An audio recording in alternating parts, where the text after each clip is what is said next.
Good morning dear student. तो हम लोग पिछले लेक्चर नंबर 2 में हम लोगों ने क्या क्या पढ़ रखा था। लेक्चर नंबर 2 में आप लोगों को सिखाया गया था केमिकल कैलकुलेशन करना, ठीक है। और जिन लोगों ने लेक्चर 1 और लेक्चर 2 नहीं देखा है ना, वो पहले जाके लेक्चर 1 और लेक्चर 2 देखें, तभी आपको आगे की लेक्चर समझ आएगी, ठीक है।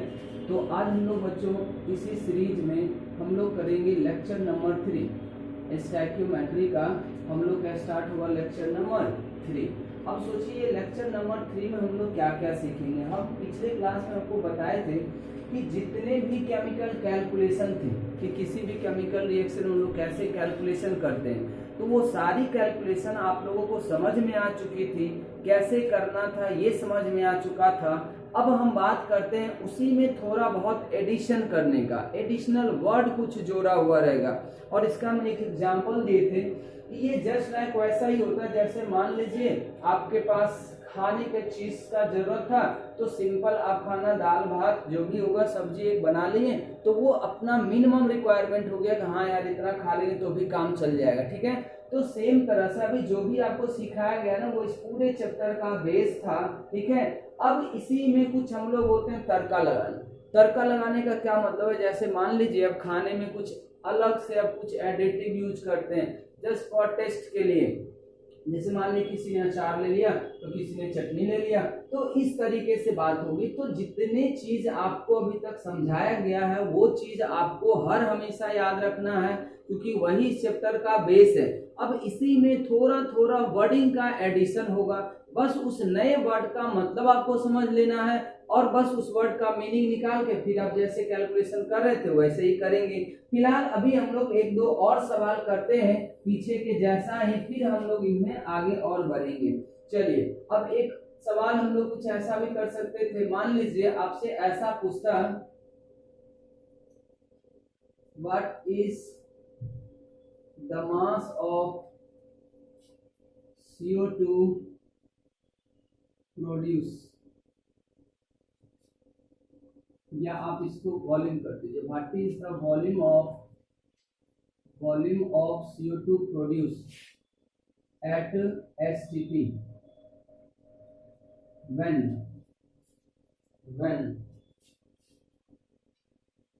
200 gram of CaCO3 is heated. अब देखिए ये एक सवाल हो गया ना। अब इस सवाल को हम कैसे बनाएंगे, यहां से आपको फिर से पता चल रहा होगा कि जैसे ही हमें दिया है 200 ग्राम CaCO3 का, ठीक है, ये हीट करने पे टूट रहा होगा। टूट के एक प्रोडक्ट CO2 बनाना और दूसरा प्रोडक्ट आपको अभी याद है तो अच्छी बात है, नहीं याद है तो ये सारी चीजें आप लोग धीरे धीरे सीख लेंगे। बार बार यही कर रहे हैं शुरू से कि अभी हमें रिएक्शन के चक्कर में नहीं पड़ने हैं, अभी हमें रिएक्शन के चक्कर में नहीं पड़ने हैं कि कौन कौन सा रिएक्शन आएगा। रिएक्शन तो कुछ भी पूछा जा सकता है, वो आपको धीरे धीरे टाइम टू टाइम सीखना होगा रिएक्शन। फिलहाल अगर हम प्रॉपर इस सवाल की बात करें ना, तो हम लोग पहले करेंगे क्या, स्टेप फॉलो करते हैं। क्या करते हैं, स्टेप फॉलो करते हैं। स्टेप 1 लिखाया गया था कि आपको पहले बैलेंस केमिकल इक्वेशन सोचना है, बैलेंस केमिकल इक्वेशन सोचनी ही आपको है, ठीक है। जो रिएक्शन हो रहा होगा आपके क्वेश्चन में, जो केमिकल चेंज हो रहे हैं उनका आप एक पहले बैलेंस केमिकल इक्वेशन लिख लीजिए। तो देखिए हम लोग CaCO3 को हीट किए तो ये ऐसा प्रोडक्ट बन गया। अब ध्यान से समझिए क्या कर सकता है, यहाँ एक चीज और ऐड करते हैं, also find mass of CaO form, या इसको आपको कह सकता है मास ऑफ रेसिड्यू। क्या कहेगा बच्चों, इसको थोड़ा सा और लैंग्वेज को अच्छी तरीके से बनाएं, फाइंड मास ऑफ रेसिड्यू। अब ध्यान से समझिए रेसिड्यू का क्या मतलब होता है। रेसिड्यू इसलिए बोला जाता है बच्चों क्योंकि CaCO3 सैंपल या CaCO3 को मान लीजिए आप एक ओपन कंटेनर में ले लेते हैं, तो होगा क्या कि आप जैसे ही इसको हीट करना चालू करेंगे, जैसे आप इसको हीट करना चालू करेंगे तो ये आपको क्या हो जाएगा ना, CaO और CO2 में टूटने लगेगा। तो हम देखिए CaO तो सॉलिड है और CO2 गैस है। अगर ये कंटेनर ओपन हुआ, अगर ये कंटेनर क्या हो गया, ओपन हो गया, तो CO2 गैस जो है ना यहाँ से क्या हो जाएगा, स्केप हो जाएगा और CaO जो है ना वो यहीं पे बचा हुआ रह जाएगा। तो इसीलिए इसमें टर्म जोड़ा जाता है रेसिड्यू। तो अगर आपको कभी भी ऐसा सवाल आता है सामने ना, तो आपको पहले सोचना पड़ेगा कि CaCO3 को आखिर हीट कर रहे हैं तो प्रोडक्ट क्या क्या बनेगा। जब तक आप प्रोडक्ट नहीं पता करेंगे तब तक आपको समझ नहीं आएगा कि आखिर ये मास ऑफ रेसिड्यू जो पूछा है वो CO2 का पूछा है, CaO का पूछा है। तो जब भी आपके क्वेश्चन में ये वाली टर्म रहे ना, रेसिड्यू वाली टर्म, तो आप हर हमेशा समझ जाए कि वहां पक्का ना पक्का कोई गैस बन रहा होगा, वो धीरे धीरे एटमॉस्फेयर में एस्केप कर रहा होगा, और कुछ सॉलिड सब्सटेंस होंगे जो उस कंटेनर में ही क्या हो रहेंगे, जमा हो रहेंगे, इकट्ठा हो रहेंगे। तो उसी सब्सटेंस का नाम क्या दिया जाता है बच्चों, रेसिड्यू दिया जाता है। ये सब टर्म पे अब ध्यान से समझते रहें सारी चीजें। अब देखिए बैलेंस केमिकल इक्वेशन लिख लें। दूसरा चीज आपको क्या बताया गया था, दूसरा चीज आपको ये बताया गया था कि आपको पहले क्या करना कि जो भी अमाउंट दिया हुआ ना क्वेश्चन में, चाहे रिएक्टेंट का हो या प्रोडक्ट का हो, वो पहले मोल के टर्म में कन्वर्ट करना होता है। अब देखिए यहाँ पे कि ये आपका अमाउंट दिया है CaCO3 का, लेकिन ये अमाउंट जो दिया वो क्या दिया आपको, मास दिया है। और मास अगर देता है तो हम लोग क्या करेंगे, उसको पहले मोल में कन्वर्ट करेंगे। चलिए मोल में कन्वर्ट करते हैं, और ये फॉर्मूला आपको बेसिक याद होना चाहिए मोल कंसेप्ट से, कि ये हो जाएगा मोल बराबर मास अपॉन मोलर मास। क्या हो जाता है, मास अपॉन मोलर मास। अब यहां से देखिए मास हो गया 200, और अगर आप बात करें ना CaCO3 की मोलर मास का, तो कैल्शियम का मान जोड़िए 40, एक कार्बन का मान जोड़िए 12, 3 ऑक्सीजन का मान जोड़ दिए 48, तो कुल मिला के ये कितना हो जाता है, 100 हो जाता है। इसका मतलब 2 मोल आ गया। अब देखिए रिएक्टेंट का 2 मोल आ गया, ठीक है। और इन सब का भी हमें पूछा गया है तो पता नहीं है। अब ध्यान रखना ये कि तीसरा जो पॉइंट था वो चेक करना था लिमिटिंग रिएजेंट। अगर आप पिछले लेक्चर को देखे होंगे ना, तो उसमें यही स्टेप लिखाया गया आपको कि स्टोइकियोमेट्री का कोई भी सवाल अगर आपको सॉल्व करना है ना, तो आपको इसी स्टेप को फॉलो करते हुए आगे बढ़ना, सारा सवाल अपने आप बन जाएगा।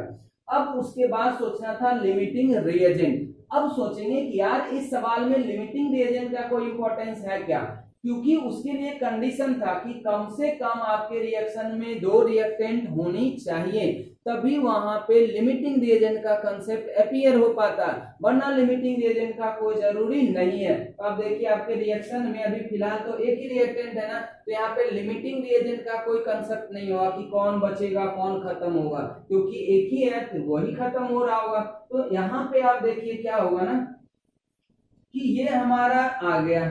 अब बताइए कि आपको क्या पूछा गया, इसका और इसका पूछा गया वॉल्यूम, इसका पूछा गया मास। लेकिन हम आपको समझाए थे कि आपको चाहे कुछ भी किसी का पूछे, लेकिन आप पहले क्या उसका कैलकुलेट करेंगे, हर हमेशा उसका मोल कैलकुलेट करेंगे हम लोग। तो इसीलिए हमको पूछा गया CaO का मास पूछा, लेकिन हम अभी क्या निकालेंगे, मोल निकालेंगे। अब देखो बच्चों, मोल निकालने का आपको तरीका क्या समझाए थे, जिसका मोल आपको निकालना है उसका कोफिशिएंट ऊपर लेना है, जिसका अमाउंट क्वेश्चन में दिया हुआ मतलब वो एक्चुअली LR होता था, ठीक है, LR का, या फिर किसी का अगर दिया हुआ, मान लिया यहाँ पे CaCO3 का ही दिया हुआ, तो अब इसी का कोफिशिएंट यूज करेंगे, तो इसका कोफिशिएंट 1 हो गया। और इस रेशियो में गुना कर देते थे जिसका मोल हमें पता होता है। तो मोल किसका भी पता है, 2 का पता है, CaCO3 का पता है। और यही चीज जब 2 रिएक्टेंट आ जाता है ना, तो अब वहां कंफ्यूजन होने लगता है कि आखिर इसका भी मोल पता है उसका भी मोल पता है, तब यहाँ पे गुना किसको करें और इसका कोफिशिएंट किसको डिवाइड करें। तो वही चीज क्लियर करने के लिए हम लोग लिमिटिंग रिएजेंट निकाल लेते हैं कि जो दोनों में जो लिमिटिंग रिएजेंट होगा या तीनों में जो लिमिटिंग रिएजेंट होगा, आखिर हम लोग कोफिशिएंट भी यहाँ पे नीचे उसी का डिवाइड करेंगे, मोल भी उसी का गुना करेंगे। अब बताइए ये आपको आ गया ना मोल इसका 2। अब अगर मोल 2 आ गया है तो आप इसका हमसे जो चीज पूछेगा फाइनल उसको फिर वापस हम कन्वर्ट कर देंगे। तो देखिए आपसे क्या पूछा, रेसिड्यू का मास पूछा है, इसी को रेसिड्यू बोलते हैं, ध्यान रखिएगा। और रेसिड्यू एक टर्म है, ऐसा नहीं कि CaCO3 का नाम रेसिड्यू है। रेसिड्यू एक टर्म है जो उन जगह पे यूज किया जाता है जहां पे गैसियस प्रोडक्ट बनने के चांसेस होते हैं, वो निकल जाते हैं एटमॉस्फेयर में और वो अकेला बच जाएगा। तो जो चीज बच जाए ना और बहुत सारा चीज कंटेनर से एस्केप कर जाए, तो जो चीज बचा हुआ रहता है उन सबके लिए वर्ड यूज किया जाएगा रेसिड्यू। ठीक है, अब देखिए अगर ये मोल आ गया तो वापस हम यही वाला फॉर्मूला वहां भी लगा देंगे। तो मोल हमें पता है, मास हमें निकालना है, तो मोलर मास से गुना कर सकते हैं। इसीलिए यहाँ पे देखिए अगर हम लिखेंगे इसका मास, तो मास इसका कितना हो जाएगा बच्चों, 2 गुना CaO का मास लिखना होगा, मतलब मोलर मास लिखना होगा। तो ये हो जाएगा मेरे समझ से 56, देख लिए इसका 40 और 16। ठीक है, तो ये गुना करने के बाद कितना रहा, 112 112 ग्राम। तो ये हमारा इसका फाइनल आंसर हो गया। अब बात आता है इसकी बात करें अगर, तो इसकी बात करें तो इसका कोएफिशिएंट 1 है, इसका भी कोएफिशिएंट 1 है, गुना इसका मोल करना। ये तरीका याद रखिए। और ऐसा क्यों करते पता है, ऐसा क्यों करते हैं इसका भी एक तरीका बताता हूं। देखिए अगर हमें इसका मोल निकालना तो हम इसी से निकालें, चूंकि इसी से ये प्रोड्यूस हो रहा था। ठीक है, अब चाहे तो यहां से भी निकाल सकते हैं अगर इसका भी पता हो चुका तो, लेकिन हम लोग रिएक्टेंट से निकालते हैं। ये कहता है कि जब इसका 1 मोल पूरा टूट जाएगा तो इसका भी कितना बनेगा, 1 मोल बनेगा। जब इसका 2 मोल टूट जाएगा तो इसका कितना बनेगा, 2 मोल बनेगा। तो आप यही तो मान रहे हो कि रिएक्शन में हमारा इसका 2 मोल था और दोनों का 2 मोल 100% टूटा होगा, क्योंकि ये कुछ बोला नहीं कि कितना परसेंट रिएक्शन कंप्लीट होता है। तो जब नहीं बोलता है तो हम 100% हमेशा लेके काम करते हैं। अब ये आ गया 2 मोल। अब सोचिए अगर मोल आ गया ना, तो मोल का एक और फॉर्मूला होता था वॉल्यूम निकालने के लिए। ये भी मोल कांसेप्ट में आप लोगों ने पढ़ रखा होगा कि मोल बराबर होता है वॉल्यूम लीटर में। किस कंडीशन में लेना था इसको, एसटीपी पे या एनटीपी पे। ठीक है, ये एसटीपी और एनटीपी कंडीशन होता है जहां पे टेम्परेचर प्रेशर कांस्टेंट होते हैं। ठीक है, और इसको हम लोग 22.4 से मल्टीप्लाई कर देंगे। किससे मल्टीप्लाई कर देंगे बच्चों, 22.4 से मल्टीप्लाई कर देंगे। अब बताइए मोल आपका हो गया 2, तो क्या हम यहाँ पे वॉल्यूम लीटर में इसको नहीं बता सकते एसटीपी पे कितना है। तो ये हो जाएगा आपका 22.4 गुना 2 कर दीजिए, तो ये हो जाएगा 44.8 लीटर एट एसटीपी। तो इस तरीके से बच्चों हम लोग स्टोइकियोमेट्री के सवाल को क्या करते हैं, पूरा करेंगे। तो आपको जैसा भी सवाल देगा ना, आप हर हमेशा इस तरीके से उसको बना सकते हैं। ठीक है, चलिए इसको लिखिए फटाक से या स्क्रीनशॉट लीजिए, फिर हम लोग नेक्स्ट सवाल करते हैं।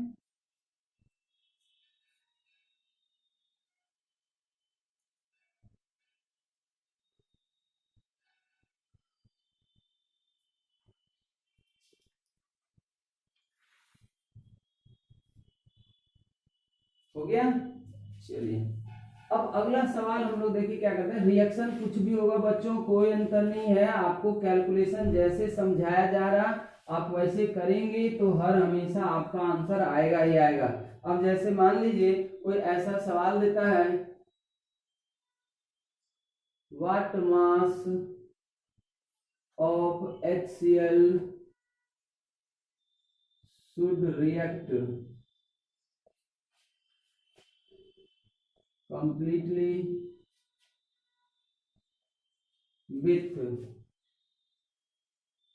80 ग्राम ऑफ NaOH। मान लिया ऐसा सवाल पूछ दिया आपसे, कहता है क्या कि HCl का कितना ग्राम, ठीक है, HCl का कितना ग्राम 80 ग्राम 80 ग्राम NaOH को न्यूट्रलाइज कर सकता है पूरी तरीके से। ठीक है, तो अब देखिए यहाँ पे क्या है ना कि ये बेस होता है, ये क्या होता है बच्चों, बेस होता है। कहता हमारे पास बेस का 80 ग्राम है, तो उसको हमें क्या करना है, कंप्लीटली न्यूट्रलाइज करना है। इसका मतलब साल्ट और वाटर बनाना है, तो उसके अंदर हमें कोई ना कोई एसिड डालना होगा। तो मान लीजिए कोई एसिड का सिलेक्शन किया है HCl का, तो कहता है ये कि 80 ग्राम NaOH को न्यूट्रलाइज करने के लिए हमको आखिर उसके अंदर कितना ग्राम HCl को ऐड करना पड़ेगा, ताकि वहां पे ना तो बेस बचे और ना तो एसिड बचे। कंप्लीट न्यूट्रलाइजेशन का यही मतलब होता है बच्चों कि पहले से जो एसिड है वहां पे वो बेस से न्यूट्रलाइज होगा, और जो बेस है आपके पास पहले से वो एसिड से न्यूट्रलाइज होगा। और अगर कंप्लीट न्यूट्रलाइजेशन की बात कभी भी करें, इसका मतलब ही यही होता है कि उस कंटेनर में ना तो एसिड बचना चाहिए ना तो बेस बचना चाहिए। मतलब की बात ये कि दोनों का दोनों क्या होना चाहिए, लिमिटिंग रिएजेंट। दोनों का दोनों क्या होना चाहिए, लिमिटिंग रिएजेंट। तभी तो ऐसा हो सकता है। अगर दोनों में से कोई लिमिटिंग रिएजेंट नहीं बनेगा एक, तो इसका मतलब कोई ना कोई एक बच जाएगा, फिर कंप्लीट न्यूट्रलाइजेशन नहीं माना जाएगा। तो आप यहां से भी सवाल को पकड़ सकते थे कि जब कोई कहता है ना कि ये दोनों ही क्या है ना कंप्लीट न्यूट्रलाइजेशन कर रहा है, इसका मतलब दोनों का दोनों क्या होगा, खत्म होगा। आप सोचिए कि दोनों का दोनों खत्म कब होगा, दोनों का दोनों खत्म कब होगा। ये ऐसा तभी हो सकता है, ये ऐसा तभी हो सकता है जब ये भी एलआर हो और ये भी एलआर हो। और दोनों एलआर कब हो सकता है बच्चों, दोनों एलआर होने का क्या कंडीशन हो सकता है, तो आप यही कहेंगे कि दोनों का ही मोल और कोफिशिएंट का रेशियो क्या हो जाना चाहिए, बराबर हो जाना चाहिए, तभी ऐसा हो सकता है। तो कोई चाहे तो इस कंसेप्ट से भी सवाल को बना सकता है, और वरना कोई चाहे तो जनरल तरीके से भी बना सकता है। चलिए हम लोग करके देखते हैं। सबसे पहला काम, जो भी केमिकल रिएक्शन हो रहा है उसका एक बैलेंस केमिकल इक्वेशन लिख लिए। दूसरी बात ये करना है कि हमें डाटा कलेक्ट करना, किसका क्या दिया हुआ। तो इसका देखिए मास दे रखा, आपको कितना ग्राम दे रखा, 80 ग्राम दे रखा। इसके बारे में कुछ नहीं बोला, इसके बारे में तो खैर कुछ बोला नहीं है, यही पूछा कि 80 ग्राम के साथ कितना होगा। सबसे पहला काम हम क्या करेंगे बच्चों, जो भी हमें दिया गया है, जो भी हमें दिया गया है उसको हम लोग पहले मोल में कन्वर्ट कर लेंगे। क्योंकि मोल हमें पता नहीं है, जब तक मोल नहीं पता होगा तब तक हम कोई कैलकुलेशन नहीं स्टार्ट करते। ऐसा नहीं कि मास से नहीं किया जा सकता है, लेकिन मोल से करना ज्यादा बेटर होता है। ठीक है, आपको मोल से ही करना है। अब देखिए 80 ग्राम दिया हुआ, तो मोल निकालने के लिए आप क्या करेंगे, वापस फॉर्मूला लगा दीजिए, mass divided by MM, molar mass. तो ये आ जाएगा आपका 80 डिवाइडेड बाय, और NaOH का अगर आप मोलर मास निकालते हैं ना तो ये आता है 40। सोडियम का 23 ग्राम, और 1 ग्राम एक हाइड्रोजन का था, 23 और 1 24 हो गया, 24 और कितना हो जाएगा बच्चों 16। ठीक है, तो ये 80 ग्राम आ गया। तो ओवरऑल देखिए ये भी 2 मोल आ गया, ये भी क्या आ गया, 2 मोल आ गया। अब सोचिए कि इसका मास पूछा, आप इसका मास निकालेंगे या मोल निकालेंगे। और आपको ये हम पिछले लेक्चर में भी बताए थे कि जब आप किसी भी सब्सटेंस के लिए मोल, ये किसी भी सब्सटेंस के लिए उसका कोफिशिएंट लेते हैं और नीचे किसी दूसरे के कोफिशिएंट को डिवाइड करते हैं और फिर दूसरे के मोल से मल्टीप्लाई कर देते हैं, तो ये रेशियो जो एक्चुअली आता है ना वो या तो रिएक्टेड मोल होता है या तो मोल बना हुआ होता है। अब अगर ये काम आप किसी रिएक्टेंट के लिए कर रहे हैं, आप अगर ये काम किसी रिएक्टेंट के लिए कर रहे हैं तो उसको बोलते हैं कि उतना मोल रिएक्टेंट रिएक्ट कर जाएगा। आप यही काम अगर किसी प्रोडक्ट साइड कीजिएगा तो आप बोलिएगा कि इतना मोल उस प्रोडक्ट का बन जाएगा। तो अब देखिए हम जो अभी तरीका सीखे हैं कि कोफिशिएंट जिसका निकालना है मोल उसका, और नीचे करते हैं कोफिशिएंट जिसका दिया हुआ मोल उसका, फिर गुना करते हैं उसी का मोल। तो बताइए अगर आप इतना काम करते हैं तो वो जो मोल आएगा वो रिएक्टेड मोल होगा। ये हम लोग पिछले क्लास में भी सीखे थे। ठीक है, कि ये रिएक्टेड मोल होगा। रिएक्टेड मोल के लिए क्या करेंगे, वापस 1 मोल इसका कोफिशिएंट है, फिर इसका कोफिशिएंट है, और गुना फिर क्या कर देंगे, आपको 2 करना होगा। तो ये देखिए 2 मोल रिएक्ट करेगा, इसका मतलब कि इसके 2 मोल के साथ इसका भी 2 मोल रिएक्ट करेगा। तो अब बताइए जब इसका मोल आ गया तो क्या इसका मास नहीं बता सकते हैं कि ये रिएक्टेड मास कितना होगा, कितना मास इसके साथ रिएक्ट करेगा पूरी तरीके से। तो आप देख लीजिए फिर से, इसका मोलर मास से मल्टीप्लाई कर दीजिए तो इसका मोलर मास कितना आ जाएगा 36.5, क्योंकि 35.5 35.5 क्लोरीन का और 1 ग्राम हाइड्रोजन का, तो ये इतना आ जाएगा। आप इसको गुना कर दीजिए, ये हो गया 0, 6 दूनी 12 1 13, 6 दूनी 6 1 7। ठीक है, 36 दूनी 72 और 1 73। इसका मतलब यही हमारा आंसर हो जाएगा। कोई कहेगा क्या ये तो हमको समझ में आ गया, आप जो बता रहे थे कि ये दोनों लिमिटिंग रिएजेंट होगा उससे क्या करना था, उससे भी यही करना था। इसका देखिए और एक मेथड हो सकता है, फॉर कंप्लीट रिएक्शन। ये कहानी कभी कभी आपको बहुत हेल्प करेगा, इसलिए ध्यान रखिए। फॉर कंप्लीट रिएक्शन, अगर दो रिएक्टेंट के बीच में कभी भी कंप्लीट रिएक्शन होनी है, इसका मतलब ही यही होता है कि वो दोनों एलआर होना चाहिए। For complete reaction both must be LR. Complete reaction अगर करानी है दोनों बीच में तो दोनों को एलआर होना पड़ेगा, और दोनों ही एलआर तब होगा, या तीनों रिएक्टेंट एलआर तभी हो सकते हैं जब सबका मोल और कोफिशिएंट का रेशियो क्या हो जाए बच्चों, बराबर हो जाए। देखिए हम कर देते हैं, ये हो गया मोल डिवाइडेड बाय कोफिशिएंट, ये किसके लिए करेंगे, NaOH के लिए, और इसको बराबर कर दीजिए आप मोल डिवाइडेड बाय कोफिशिएंट किसके लिए, HCl के लिए।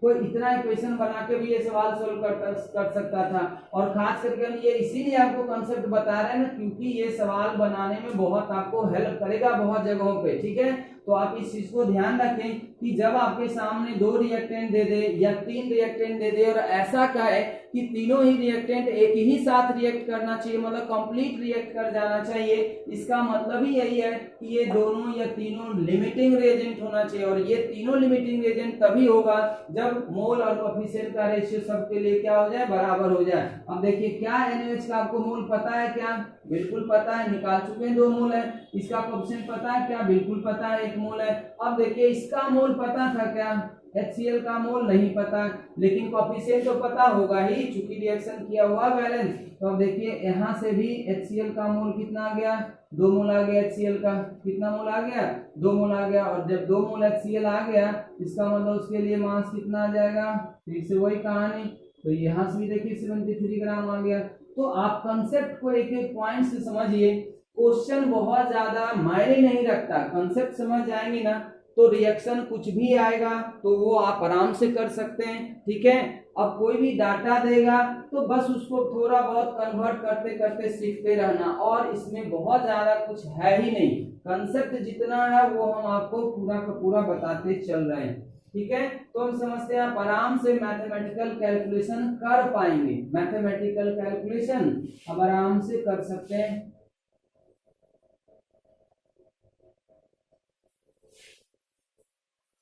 अब हम बहुत सारा सवाल इस पे ऐसे ही करते रह जाएंगे, सवाल खत्म होने वाला नहीं है, मिला जुला के आपको पूरी की पूरी तरीके से कंसेप्ट समझा दी गई है, ठीक है। अब देखिए इसमें हम बहुत कुछ चेंज करते रहेंगे ना तो सिर्फ आपको दिखेगा कि यार ये तो बस डाटा चेंज हो रहा है, कहीं पे हम मास दे देंगे, कहीं पे मोल दे देंगे, कहीं पे वॉल्यूम दे देंगे, कहीं पे मॉलिक्यूल दे देंगे, बस इतना ही हम इसमें अभी फिलहाल कर सकते हैं। जब तक अब हम नया कुछ टर्म नहीं पढ़ लेते हैं, उसको समझ नहीं लेते हैं, तब तक हम अपने सवाल में कुछ भी मॉडिफिकेशन नहीं कर सकते हैं, ठीक है।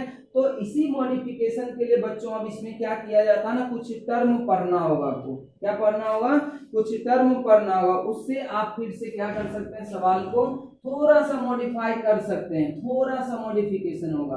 अब इसी क्रम में हम लोग आगे बढ़ते हैं, ठीक है। स्टोइकियोमेट्रिक का जो कैलकुलेशन का बेस था वो आप लोगों को समझ में आ चुका है, अब उसी में हम थोड़ा बहुत मॉडिफिकेशन करेंगे, कुछ कुछ स्पेशल टर्म को जोड़ के। अब ध्यान से समझिएगा ये स्पेशल टर्म क्या है। जैसे मान लीजिए पहला एक टर्म आएगा परसेंटेज प्यूरिटी, पहला टर्म क्या आएगा, परसेंटेज प्यूरिटी,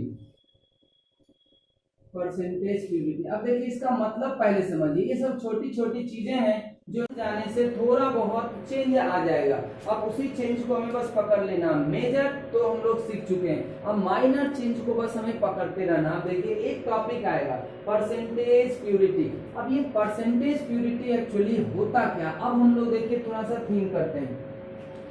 अब सोचिए कि जब आप ऐसा सवाल कर रहे थे आपको खुद ब खुद सोचना चाहिए था कि ऐसा हो सकता है कि जब आप ये सवाल कर रहे थे CaCO3 को हम हीट करते हैं, ये बना देती है CaO और CO2, क्या बना देता बच्चों, CaO और CO2 बना देता। अब यहाँ पे कोई ये कह सकता था कि यहाँ पे 200 ग्राम लिखे थे हम लोग, क्या लिखे थे, पिछले सवाल में जाकर देखिए 200 ग्राम लिखा गया था ऑफ CaCO3, कह दिया कि 200 ग्राम 200 ग्राम CaCO3 को हीट करते हैं तो बताइए कि कितना वॉल्यूम इसका बनेगा, कितना ग्राम इसका बनेगा। एक सवाल ये था। दूसरा सवाल, अब आपके सवाल क्वेश्चन में क्या करेगा, ध्यान से सुनिए, इतना जोर देगा 200 gram sample of CaCO3 having 80% purity. पहले सवाल के पैटर्न को समझिए फिर हम लोग इस टॉपिक को डील करते हैं। अब देखिए एक सवाल ऐसा था आपके सामने सिंपल कि 200 ग्राम, ऐसा करते हैं, एक मिनट हम इसका सवाल ही लिख देते हैं, ठीक है। परसेंटेज प्योरिटी टॉपिक आप दिए रहिए, उसमें कोई दिक्कत नहीं है, बहुत ज्यादा इसमें थ्योरी वगैरह कुछ है नहीं, एक्चुअली हमें सिर्फ इसमें कैलकुलेशन सीखना है। अब देखिए अगर आपको कोई ऐसा लिखता है, एक क्वेश्चन आपको दे देता है कि 200 ग्राम sample of CaCO3 having 80% purity is heated.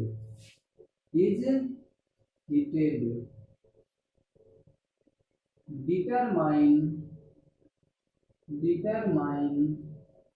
volume of CO2 gas at STP and mass of residue. अब आप पिछले सवाल को मिलाइए और इस सवाल को मिलाइए, आपको लगेगा थोड़ा बहुत चेंज तो है ही, और इतना पढ़ने के बाद आपको लगेगा ये सवाल हमसे नहीं बनेगा, ये सवाल हमसे नहीं बनेगा। क्यों? क्योंकि आपको लगेगा यार ये परसेंटेज प्यूरिटी क्या दे दिया, हम लोग तो सीधा सीधा जान रहे थे कि 200 ग्राम को हीट करते हैं तो आराम से हम बता सकते थे CO2 कितना बना, CO कितना बना, और पीछे तो हम लोग ये सवाल किए ही हैं। तो इसी को बोलते हैं बच्चों तड़का लगाना। इसी को क्या बोलते हैं? तड़का लगाना। कि सवाल तो वही रह गया, सवाल तो पुराना वाला ही रह गया, बस इसमें थोड़ा सा एक टर्म ऐड कर दिया, 80% प्यूरिटी। अब जब तक इसका मीनिंग आप नहीं समझेंगे तब तक ये सवाल आपको बहुत ज्यादा भारी लगेगा, और अगर आप इसका मीनिंग समझ जाएंगे तो ये बहुत आसान है। बेसिक कैलकुलेशन का तरीका कभी भी चेंज नहीं होने वाला है, फाइनल हम लोग करेंगे उतना ही। अब ध्यान से समझिए ये सवाल कहता क्या है। दो तरह का लैंग्वेज लिखा हो रहता है बच्चों, एक है 200 gram of CaCO3, 200 gram of CaCO3, ध्यान से समझिए, और एक लैंग्वेज है ऐसा 200 gram sample, 200 gram sample of CaCO3। इन दोनों ही लैंग्वेज में बहुत ज्यादा फर्क है। ये सिर्फ ये बताना चाहता, अगर कोई इतना लिखता है कि 200 ग्राम CaCO3 को हम हीट करते हैं तो इससे हमें ये इंफॉर्मेशन मिलती है कि वो 200 ग्राम जो है ना वो ओरिजिनल है, वो क्या है? प्योर मास है CaCO3 का। तो प्योर मास के कारण ही तो प्रोडक्ट बनता है ना बच्चों। अब बताओ ना, CO2 जो है और CaO जो है वो CaCO3 से ही आ रहा है ना, कि उसके अंदर कोई दूसरा सब्सटेंस मिला दोगे, डस्ट पार्टिकल मिला दोगे, क्या डस्ट पार्टिकल CO2 और CO प्रोड्यूस करेंगे क्या? तो इसीलिए ध्यान रखना है कि जब आपको बोला जाता है कि 200 ग्राम CaCO3, 200 ग्राम ऑफ CaCO3, तो इससे ये समझ आती है कि ये CaCO3 का क्या है? प्योर मास है। क्या है? प्योर मास है। मतलब की बात ये कि ये ओरिजिनल है, इसमें कुछ भी इंप्योरिटीज यूज नहीं किया गया, ओरिजिनल है। पकिया समझते हैं? पकिया एकदम CaCO3 है ये, ठीक है। अब देखिए यहाँ पे ये लैंग्वेज में क्या बोला, कह रहा 200 ग्राम सैंपल यूज किया गया, सैंपल। तो सैंपल वर्ड जब भी यूज करता है ना तो उससे ये समझ में आती है कि CaCO3 है ही उसमें। मान लीजिए आपके कंटेनर में क्या था, क्या इसमें लो 200 ग्राम CaCO3 का सैंपल है, तो आप इसका कभी ये मत सोचिएगा कि 200 ग्राम CaCO3 मिलेगा, नहीं मिलने वाला आपको 200 ग्राम CaCO3। उसके अंदर कुछ दूसरा कंपाउंड भी होगा, उसके अंदर क्ले होगा, उसके अंदर डस्ट पार्टिकल होगा, उसके अंदर मिट्टी होगा, बहुत सारी चीज होगा। जब आप उन सारे चीजों को रिमूव करेंगे ना तो पता चलेगा आपको 200 ग्राम CaCO3 नहीं मिलेगा। हो सकता है वो 180 ग्राम मिले, 170 ग्राम मिले, बाकी 20 ग्राम और 30 ग्राम जो था ना वो वेस्टेज पार्टिकल था, आपके काम का नहीं था।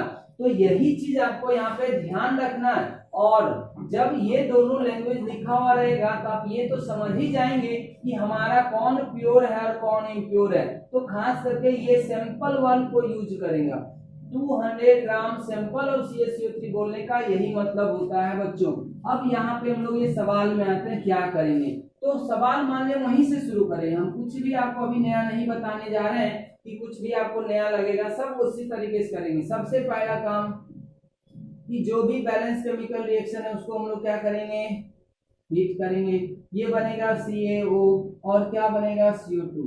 अब यहाँ पे भी बहुत बच्चों को कंफ्यूजन होगा, आपको कैसे पता चला कि CaCO3 हीट करके CO और CO2 बनाया। तो बहुत ने कहेगा हाँ ये तो होता ही है, ठीक है, इसमें तो कोई दिक्कत नहीं है। दिक्कत यहाँ पे हमें लग रहा है कि हम अभी बोले थे कि जब हम सैंपल यूज करते हैं ना तो सैंपल में तो और भी सब्सटेंस होते हैं। सैंपल में क्या होता है बच्चों, और भी सब्सटेंस होते हैं। तो जब हीट करेंगे तो हो सकता है कि अदर सब्सटेंस भी तो कुछ ना कुछ प्रोडक्ट बनाएगा, कुछ ना कुछ प्रोडक्ट बनाएगा, हो सकता है, बिल्कुल हो सकता है। लेकिन यहाँ पे ध्यान से समझना होगा हमें ये बात कि ये सब चीज जब तक क्वेश्चन में नहीं बोला जाए ना, जब तक क्वेश्चन में नहीं बोला जाए कि हीटिंग का इफेक्ट इम्प्यूरिटी पे भी पड़ रहा है और वो इम्प्यूरिटी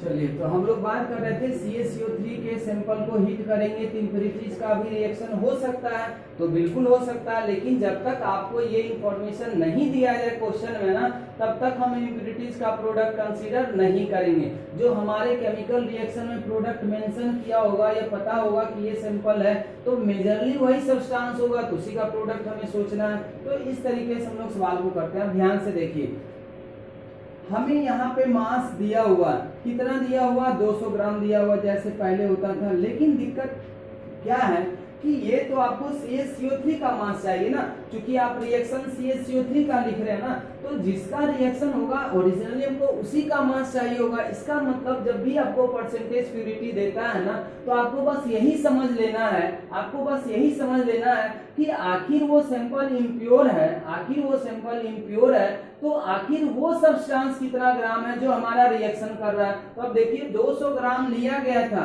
एक बहुत बड़ा सैंपल था, लेकिन इतना कंफर्म है कि 200 ग्राम में पूरा का पूरा CaCO3 नहीं है, उसमें कुछ इम्प्यूरिटीज भी है। तो इम्प्यूरिटीज को हटाना पड़ेगा हमें, क्योंकि इम्प्यूरिटीज के मास को कंसीडर करके हम प्रोडक्ट का मास तो नहीं निकाल सकते ना, क्योंकि प्रोडक्ट हर हमेशा रिएक्टेंट के ओरिजिनल मास से बनता है, ओरिजिनल रिएक्टेंट से बनेगा। तो ओरिजिनल रिएक्टेंट हमारा CaCO3 है, तो एक्चुअल मास हमको CaCO3 का चाहिए। तो ये जो दिया हुआ 200 ग्राम ये कहलाएगा इम्प्योर मास।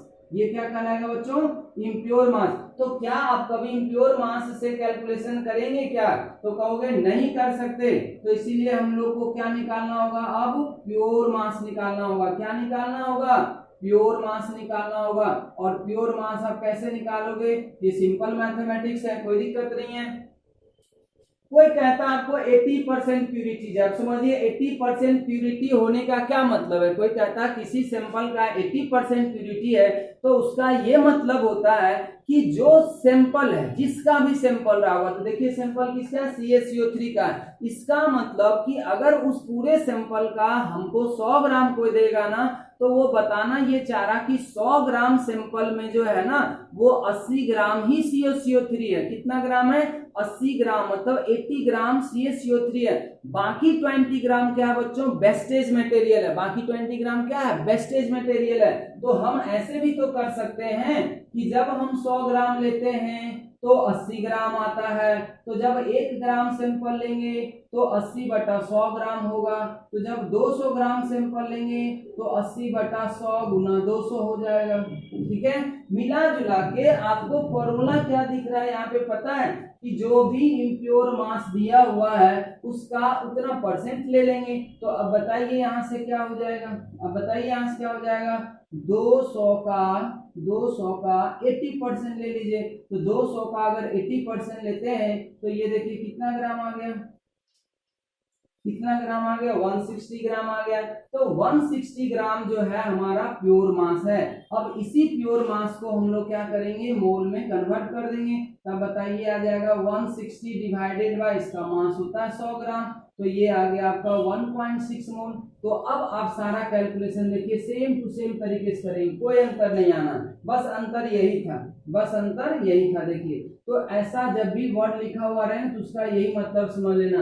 अब मान लिया ऐसा भी हो सकता है कि कंफ्यूज करने के लिए क्या करेगा, बोलेगा 20% प्यूरिटी के जगह पे बोलेगा ये 80% प्यूरिटी के जगह पे बोल देगा ये 60% इम्प्यूरिटीज है। तो अब ये ध्यान रखना होगा, वर्ड को कभी भी घुमा सकता है। 80% प्यूरिटी का मतलब आपको क्या समझाए कि 100 ग्राम में से 80 ग्राम ओरिजिनल CaCO3 है। लेकिन यही अगर लिख देता कि 80% इम्प्यूरिटीज ही है, 80% इम्प्यूरिटीज ही है, इसका मतलब ये होता कि 100 ग्राम में से 80 ग्राम इम्प्यूरिटी है, 20 ही ग्राम हमारा ओरिजिनल CaCO3 है। तो इस तरीके से आपको वर्ड पे ध्यान रखना, ऐसा नहीं कि हम एक बार परसेंटेज प्यूरिटी पढ़ा दिए, फॉर्मूला आपको बता दिए, बस रट लिए फॉर्मूला और टर्म थोड़ा सा चेंज कर दिया, फिर सवाल गलत कर देंगे। सिर्फ फॉर्मूला पे पहले मत जाइए, पहले टर्म के मीनिंग को समझिए, उसका क्या मीनिंग निकाला जा सकता है ये जानिए, उसके बाद अपने आप प्रोसीड कर सकते हैं। तो इसमें दो ही तरह से आपको ट्विस्ट कर सकता है, या तो यहाँ परसेंटेज प्यूरिटी देगा, मतलब प्यूरिटी का परसेंटेज दे सकता है, या फिर ये परसेंटेज ऑफ इम्प्यूरिटी भी दे सकता कंफ्यूज करने के लिए। तो हर हमेशा आपको ध्यान यही रखना है कि जब भी हमारे पास किसी भी रिएक्टेंट का इम्प्योर सैंपल आएगा तो पहले हमें रिएक्शन में कैलकुलेशन करने से पहले उसका हमें क्या करना होगा, प्योर मास पता करना होगा। अब देखिए ये प्योर मास पता हो गया, तो अब इसका मोल भी आ जाएगा 1.6, इसका मोल भी आ जाएगा 1.6, तो आप इसका मास भी निकाल सकते हैं, ये 1.6 गुना 56 हो जाएगा, और ये इसका वॉल्यूम निकाल सकते हैं तो 1.6 गुना 22.4 लीटर हो जाएगा। तो बच्चों इस तरीके से हम लोग इसका क्या कर सकते हैं, कैलकुलेशन कर सकते हैं। तो आप इसको पहले नोट कर लें और फिर हम परसेंटेज प्यूरिटी का आपको थोड़ा सा फॉर्मूला लिख देते हैं, इसको जल्दी से स्क्रीनशॉट लीजिए। अब इसी में देखिए हम कितना भी सवाल फिर करते रह जाएंगे, कोई फर्क नहीं पड़ने वाला। जो अब बेसिक कैलकुलेशन सीखे वही सारा चीज यहाँ भी लगा रहे हैं, ठीक है। बस एक परसेंटेज प्यूरिटी का मतलब आपको समझ में आना चाहिए था, वो आ गया है। अब हम लोग देखिए इसी के ऊपर एक और सवाल कर लेते हैं।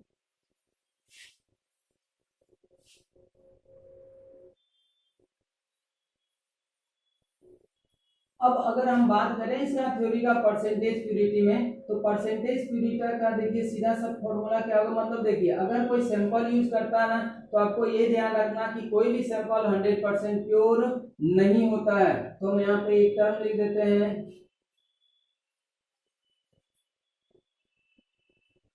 Sample is not 100% pure, sample of a compound करते, sample of a compound is not 100% pure because it contain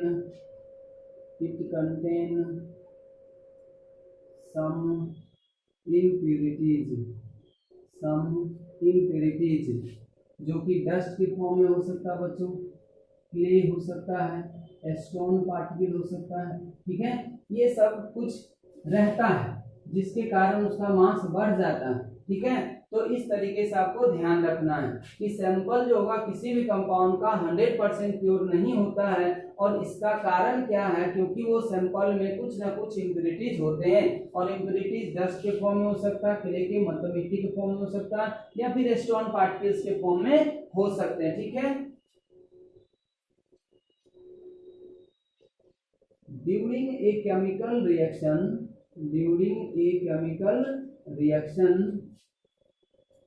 only pure mass can react and form product. ये चीज आपको याद रखना कि किसी भी केमिकल रिएक्शन के दौरान जो होता है ना, हर हमेशा कंपाउंड का ओरिजिनल मास रिएक्ट करेगा। ये नहीं कि उसका सैंपल इतना ग्राम था पूरा उतना ग्राम रिएक्ट कर जाए, नहीं करेगा।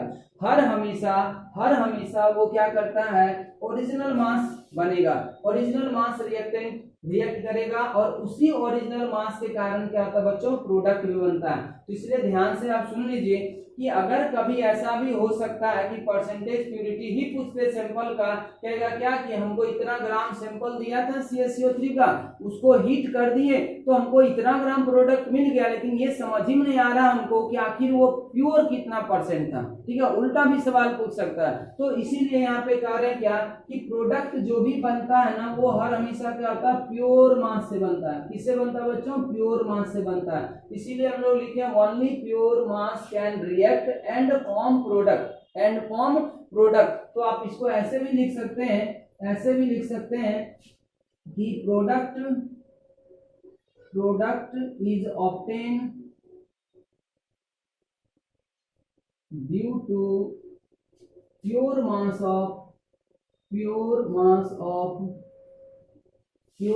Of reactant. ये बात आप क्लियरली याद रख सकते हैं अलग से, ठीक है, कि प्रोडक्ट हर हमेशा ऑब्टेन होता प्योर मास ऑफ रिएक्टेंट्स से ही। तो अब देखिए अगर हम बात करें कि किसी भी सैंपल का परसेंटेज प्यूरिटी कैसे निकालें, ध्यान से याद रखें, हम बार बार फॉर्मूला प्यूरिटी की कर रहे हैं। हो सकता है सवाल में आपको इम्प्योरिटीज भी पूछ सकता है कि कितना परसेंट इम्प्योर था, ऐसा मत सोचो और हमेशा प्यूरिटी पूछेगा, इसलिए टर्म पे पूरी तरीके से फोकस रहना। परसेंटेज प्यूरिटी बराबर क्या हो सकता है, अब बताइए खुद से, परसेंटेज प्यूरिटी बराबर क्या हो सकता है, कितना परसेंट प्योर हो सकता है। तो हम लोग यही बोलेंगे ओरिजिनल या pure amount divided bye impure amount into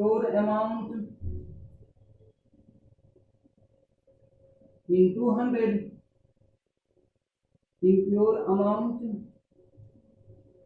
into क्या कर देंगे 100। तो ये आपका परसेंटेज प्यूरिटी आ जाता है, ये आपका क्या आ जाएगा, परसेंटेज प्यूरिटी। अब देखिए परसेंटेज प्यूरिटी अगर आपको निकालना है, अगर मान लीजिए दिया हुआ तब तो ठीक है, अगर मान लीजिए आपको परसेंटेज प्यूरिटी निकालना ही पड़ गया, तो परसेंटेज प्यूरिटी निकालने के लिए आपको किन किन चीजों का जरूरत पड़ेगा। मेरे समझ से आपको दो चीजों का नॉलेज होना चाहिए, एक की रिएक्शन में प्योर मास कितना रिएक्टेंट का, और दूसरा कि ये प्रोडक्ट कितना बन रहा है, ये इम्प्योर मास कितना दिया हुआ बच्चों, इम्प्योर मास कितना दिया हुआ। तो आप यही से ध्यान रख लीजिए कि जो प्योर मास होता है वही रिएक्ट भी करेगा।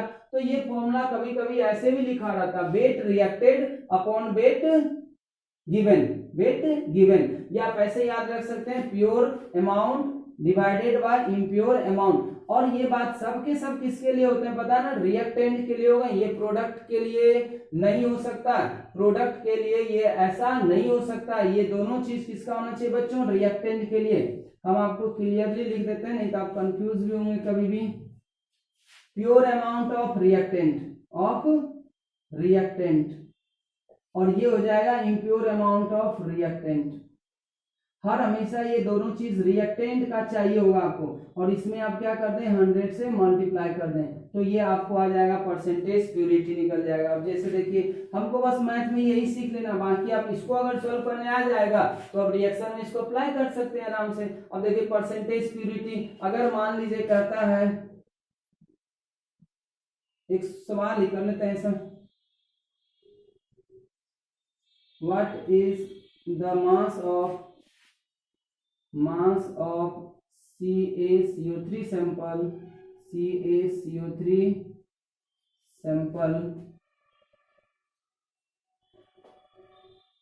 नहीं, परसेंटेज प्यूरिटी नहीं, what is the percentage purity कर देते हैं, what is the percentage purity of CaCO3 sample if 200 gram of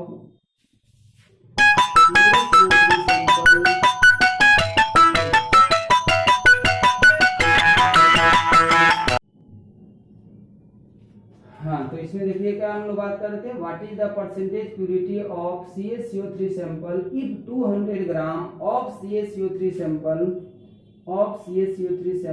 is heated to produce 0.0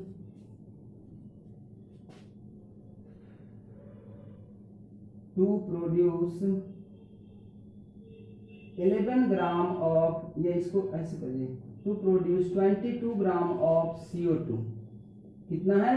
22 gram of CO2। अब देखिए यहां से क्या पूछ दिया आपको, परसेंटेज प्यूरिटी ही पूछ दिया CaCO3 सैंपल का। कहता क्या है कि 200 ग्राम सैंपल था हमारे पास CO3 का, हमको नहीं पता कि वो कितना ग्राम प्योर था, कितना ग्राम प्योर था, या उस सैंपल का परसेंटेज प्यूरिटी क्या था, या 200 ग्राम में कितना ग्राम ओरिजिनल CaCO3 था। लेकिन हम उसको बिना कुछ कैलकुलेट किए हुए जब हीट कर दिए पूरे सैंपल को, और जो CO2 गैस बन रहा था जब उसका मास मेजर किए ना, तो वो कितना ग्राम आ रहा था? 22 ग्राम आ रहा था। तो बता दो हमको कि आखिर उसके अंदर ओरिजिनल CaCO3 कितना था। तो अब सोचिए इसको कैसे निकालेंगे। तो हमको परसेंटेज प्यूरिटी पूछा है। अब सोचिए परसेंटेज प्यूरिटी अगर आपको निकालनी है, परसेंटेज प्यूरिटी अगर आपको निकालनी है तो आपको क्या करना पड़ेगा, यहाँ पे प्योर मास चाहिए होगा, प्योर मास चाहिए होगा और इम्प्योर मास चाहिए होगा उसी रिएक्टेंट का। तो अब देखिए परसेंटेज प्यूरिटी आप किसका निकालने जा रहे हैं? CaCO3 सैंपल का निकालने जा रहे हैं। तो CaCO3 सैंपल का इम्प्योर मास तो दे ही दिया है कि 200 ग्राम सैंपल ऑफ CaCO3 था। इसका मतलब हमको यही तो निकालना है प्योर मास। हमको सिर्फ क्या निकाल लेना? प्योर मास। अब सोचिए प्योर मास किसी रिएक्टेंट का कैसे निकालेंगे? तो प्योर मास हम इस कंसेप्ट से निकालेंगे। हमको पता है कि जो भी प्रोडक्ट बना है वो हर हमेशा प्योर मास के कारण ही बना होगा।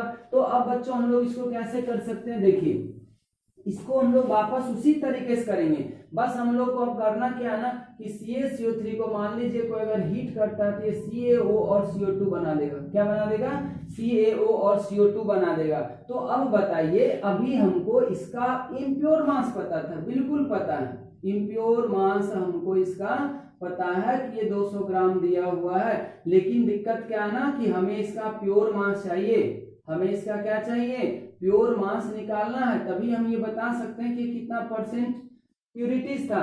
अब हम कैसे निकालेंगे? तो हम देखेंगे कि जो प्रोडक्ट बना है ना उसका मास कितना दिया है। तो जो प्रोडक्ट बना उसका मास दिया हुआ 22 ग्राम। तो हम कहेंगे क्या कि इसका मोल निकाल लो, ये तो प्योर मास ही होगा। प्रोडक्ट का हर हमेशा प्योर मास ही आएगा, वो कभी भी इम्प्योर नहीं हो सकता। तो मास जो बना है CO2 का वो इतना है। तो मोल कितना हो जाएगा बच्चों? 44 से डिवाइड कर देंगे तो ये आ गया 1/2, मतलब 0.5 मोल इसका प्योर था। अब सोचेंगे कि जब ये बना है तो प्योर मास से बना होगा। इसका मतलब देखिए कि अगर 1 मोल CO2 को बनाना होता तो ओरिजिनल कितने मोल CaO को हीट करना पड़ता? 1 मोल को हीट करना पड़ता। तो 1 मोल CO2 बनाने के लिए 1 मोल CaCO3 ओरिजिनल चाहिए। तो 0.5 मोल को बनाने के लिए भी 0.5 मोल CaCO3 चाहिए। इसीलिए अब यही काम जो हम लोग कर रहे थे ना वो इसमें कर देंगे। कैसे हो जाएगा? तो प्योर मास के बदले हम लोग पहले प्योर मोल निकालेंगे, इसका प्योर मोल निकालेंगे। मोल निकालने का तरीका देखिए हमेशा वही था, जिसका मोल निकालना है उसका कोफिशिएंट, जिसका मोल दिया हुआ है या पता है उसका कोफिशिएंट इनटू कर दीजिए उसका मोल। तो ये बच्चों आ गया कितना? 0.5 मोल आ गया, नहीं आ गया बताइए? तो ये जो आया ना वो प्योर मोल आया। क्या आ गया बच्चों? प्योर मोल आ गया। तो क्या हम अब प्योर मास इसे पता कर पाए या नहीं कर पाए? तो 0.5 गुना क्या कर देंगे? 100। तो ये आ गया कितना? 50 ग्राम। अब बताइए सिर्फ 200 ग्राम में से 50 ही ग्राम था, 200 ग्राम सैंपल में से सिर्फ 50 ग्राम CaCO3 था, तो ही तो उतना कम प्रोडक्ट बना पाया। दिखावा का सिर्फ सैंपल था, माल मटेरियल जो था ना उसके अंदर बहुत कम था। ऐसा होता ना कि कोई चीज आप लेने जाते हैं ओरिजिनल नहीं देके दूसरा चीज देता है, उसमें ओरिजिनल बहुत आपको कम मिलता। अब बताइए परसेंटेज प्यूरिटी। अब देखिए ये सब फॉर्मूला को याद नहीं भी रखेगा ना तो ये निकाल सकता है। कोई ऐसे कर देगा, अरे ये तो ऐसा हो गया ना सीधा सीधा को 200 ग्राम में से मात्र 50 ग्राम प्योर निकला, तो 1 ग्राम में से कितना ग्राम प्योर होगा? 50/200 ग्राम। तो 100 ग्राम अगर लेते तो कितना ग्राम प्योर होता? तो ऐसा ही तो करते। तो यही तो फॉर्मूला वहां लिखा हुआ है कि परसेंटेज प्यूरिटी जब भी आपको निकालना हो तो प्योर अमाउंट ऊपर रखिए, चाहे मास या चाहे मोल जो भी हो, दोनों एक चीज होना चाहिए, मास मास मोल मोल दोनों। तो मास ही लेते हैं, 50 हो गया, डिवाइडेड बाय क्या कर देंगे अब 200 इंटू क्या कर देंगे 100। अब देख लीजिए कितना परसेंट मात्र प्यूरिटी था, 25%, ओनली 25% प्योर था। परसेंटेज प्योरिटी 25%, परसेंटेज इम्प्योरिटीज कितना परसेंट 75% सैंपल इम्प्योर ही था, मतलब सब कचरा ही भरा हुआ था। ठीक है, मात्र हमें 25 ग्राम, ये 25% प्योरिटीज था, मतलब 200 ग्राम सैंपल उठाएंगे ना तो उसमें चुन चुन के आप कितना CaCO3 निकाल सकते हैं, मात्र 50 ग्राम निकाल सकते हैं। तो यही चीज हम बोल रहे थे बच्चों कि सवाल का जो बेसिक पैटर्न है ना कैलकुलेशन का, वो कभी चेंज नहीं होता, बस ये थोड़ा थोड़ा आपको क्या करना पड़ेगा ना, तर्का लगाते रहना। तर्का इसी को हम लोग बोल रहे थे कि कुछ कुछ ऐसे नए टर्म जोड़ते जाएंगे सवाल में और आपका सवाल का कैलकुलेशन थोड़ा बहुत मॉडिफाई हो जाएगा। तो बताइए आज इतना तक सभी लोगों को समझ आया नहीं आया? ठीक है, तो यहां तक आज हम लोग बच्चों लेक्चर 3 तक पढ़ते हैं। तो आज हम लोग परसेंटेज प्योरिटी टर्म के बारे में समझे और बहुत सारा कैलकुलेशन किए। अगले दिन हम लोग एक नया टर्म के साथ आएंगे, वो आएगा परसेंटेज यील्ड, कि किसी भी रिएक्शन का परसेंटेज यील्ड कैसे निकालते हैं, और अगर दिया हुआ किसी रिएक्शन का परसेंटेज यील्ड तो उसका इफेक्ट प्रोडक्ट के कैलकुलेशन में क्या पड़ेगा। ठीक है बच्चों, तो आज के लिए हम लोग यहीं पे स्टॉप करते हैं। अब नेक्स्ट लेक्चर आएगा चौथा, जो होगा परसेंटेज यील्ड के ऊपर।